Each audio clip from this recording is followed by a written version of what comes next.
Нээлтийн форум нь 2014 оноос эхлэн Globe International төрөмс байгууллагатай хамтран театр хүн эрхийн төлөө үйл ажиллагааг зохион байгуулж ирсэн билээ. Тэгэд энэхүү үйл ажиллагааны гол зорилго нь иргэдийн эрх зүйн мэдлэг боловсролыг нэмэгдүүлэх, хүний эрхийн боловсролыг өхүүлэн дэмжих юм зорилготой байдаг. Тэгээд та бүхэнд үзүүлэхээр бэлтгэсэн 3 жүжигийн тухайд бол эрүүгийн хэрэг хянан шийдвэрлэх хуулийн хүрээнд шинээр бий болсон зохицуултуудыг танилцуулахыг зорьсон юм аа. Тэгээ өнөөдөр та бүхэнд үзүүлэхээр бэлтгэсэн хуулийн өмнө жүжиг нь эрүүгийн хэрэг хянан шийдвэрлэх хуулийн хүрээнд шинээр бий болсон шүүхийн урьдчилсан хилцүүлгийг танилцуулахыг зорилоо. Тэгээ шүүхийн урьдчилсан хилцүүлэг нь гол зүйл нь бол юу вэ гэхээр энэ процесс ажиллагаанд оролцогчдын эрхийг баталгаажуулж өгснөөр бол ач холбогдолтой юм аа.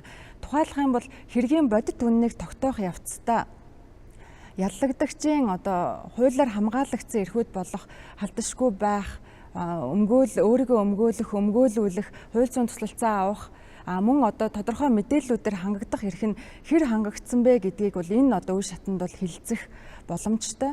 Нөгөө талаараа бас өмгөөлөгчдөд бол нэлээд их боломжууд нэмэгдэж орж ирж байгаа. Тэр нь юу гэхээр хэрвээ үйлчлүүлэгчийнх нь процессын эрх нь зөрчигдсөн гэж үзэх юм бол энэ тухай өсөлт гомдлоо гаргаж энэ шатанд бол хэлэлцүүлэх, мөн хэргийн бодит үннийг тогтоох явцад өмгөөлөгчийн тавьсан хүсэлтийг мэдээллийг автас тэрэгт мөрдөгч тусгаагүй байх юм бол энэ тухайга шүүх хуралдаанд урьдчилсан хилцүүлэг танилцуулаад шүүгч бол энэ үүнийг бол эцэслэн шийдэх ёстой. Нөгөө талаасаа мөрдөгч прокурорын зүгээс яг яагаад энэ хүсэлтийг хүлээж аваагүйгээ бас нотлох юм боломжтой. Энийг өсөндөө бол хэргийн бүх оролцогч талууд харилцан мэтгэлцэх замаар энэ автас тэрэгт авагдсан нотлох баримтууд нь яг хууль ёсны дагуу бүрдсэн үгүй юу гэдгийг бол тогтоох боломжтой ийм үйл ажиллагаа байгаамаа.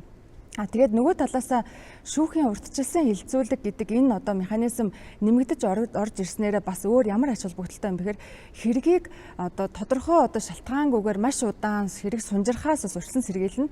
Нэг өсөндөө бол хэргийн оролцогч талууд аль талаасаа харилцан мэтгэлцэх замаар энэ нотлох баримт гэрчүүд дуудах энэ бүх зүйлээ бол харилцан тохиролцож байгаа учраас яг энэ гэм буруу хилцэх шүүх хуралдаанд бол хамаагүй бүх асуудлууд нь аль талдаа ойлгомжтой тодорхой болно гэсэн үг.